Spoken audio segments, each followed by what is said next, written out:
A last chorus for your ears only. I'm David Alpern. I'm Catherine Herzog with this news quote. I wouldn't play for the money without the fun. That was retired St. Louis Cardinals star Stan Musial talking about his love of baseball and its financial rewards in a career that included 7 batting titles and 24 All-Star Game appearances. Musial died last week at the age of 92. Now this. I loved all games and fairy tales, as strangely odd as that may seem. I love firelight and witches' tales. You see, you were there in my dreams. Amanda McBroom's singing I Loved by Jacques Brel. Spring may be a little late this year, to quote another old song, and judging by the fiercely frosty weather across much of America just now. But Valentine's Day comes early, at least in New York, where singer-songwriter McBroom this week brings a new show called A Valentine Rose.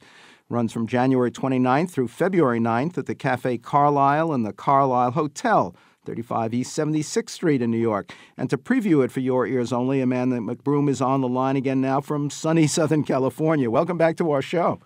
Thank you very much. Do I have to put my gloves on to talk to you? Well, there is a song from the 40s called Violets for Your Furs, and the 40s would be considered tropical in New York right now. Do you realize what you're letting yourself in for, and are you bringing furs with or without violets? I am bringing my earmuffs. That's as furry as I get. You first became famous for writing the title song for the Bette Midler movie, The Rose, in 1979. Yes. Does that rose figure in your Valentine Rose show? The rose figures in everything. It's embroidered on my pillowcases. It's on my piano. Absolutely, it's going to be like one of the big numbers, as we call it, and it's also one that people know, which is always gratifying. What are some of the different phases of love you'll be singing about? Longed for, found at last, fading away. What was your name anyway? Yes. I'm a firm believer in every phase of love that we can get to, from young to old, to French, to naughty, to nasty, to innocent, to ancient. It's all in there. And what are some of the songs? An astounding arrangement of I've Got You Under My Skin that my beautiful musical director, Michelle Browerman, wrote for me, and Let's Fall in Love, and then, of course, The Rose, and a love song I wrote for my father called Errol Flynn, and then a couple of brand new ones, and some that are new to me. It's all over the place. It's a potpourri of riches. You know so many songs, written so many. I wonder how you go about putting a theme show like this together. Where do you start? How long does it take to create a set list that you're satisfied with? If it's a new venue, if it's a place that I've never played before, it's so easy. I just grab out what we call the old favorites song cycle. But this is the Carlyle, and this is New York, and Michelle and I took a long time putting this one together, choosing new songs and standards that I had never done before, because I wanted to do some stuff I have not done in New York, and some favorites that I've never really saw, because so often I do all my own material. And this time I thought, I'm going to be with an audience, some of whom know who I am, and some of them have not the faintest clue. So I thought, I'll do a few that everybody knows so that their shoulders will relax, and then slip some of my own alien stuff in there. For the Carlyle gig, you're bringing your longtime collaborator, the pianist Michelle Browerman, and a bass player, Dan Fabricant, who happens to be the son of my oldest pal from public school. Do you usually travel with a crew like that, or do you have to put one together from local players wherever you happen to be performing? It depends upon how far I'm going and how important the venue is, and always Michelle, because she's been my music director and writing partner for so many years. And, it's one of those things where we're in the middle of a set, and I'll just say, not number 6, number 2. And she says, okay, and she can do anything. But Dan, I discovered in San Francisco, and he's a spectacular bass player. And I thought, the Carlyle stage is large enough for a bass. And it's large enough for Woody Allen and his band.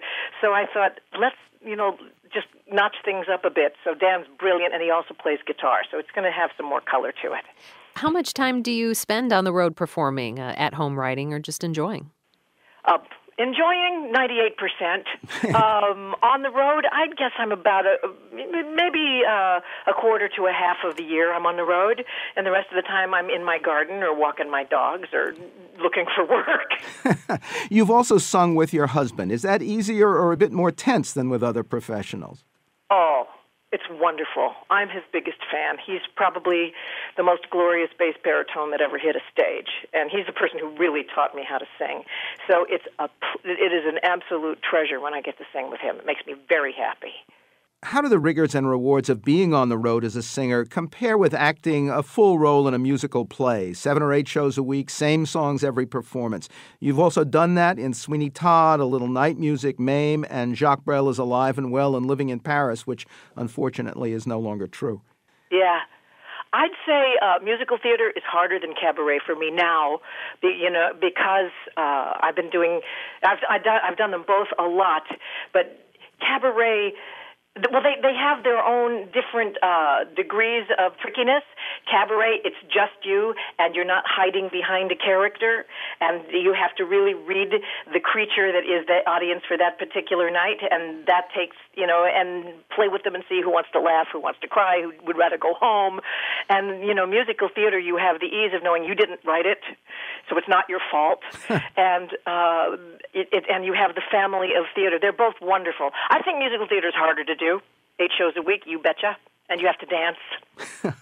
Amanda McBroom brings her Valentine Rose show to New York from January 29th to February 9th at the Café Carlyle, 35 East 76th Street. And now a bit more Brel.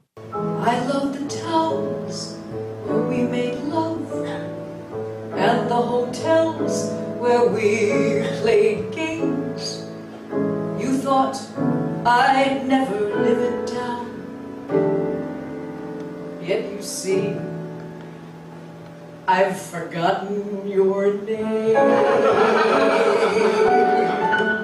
And this has been For Your Ears Only.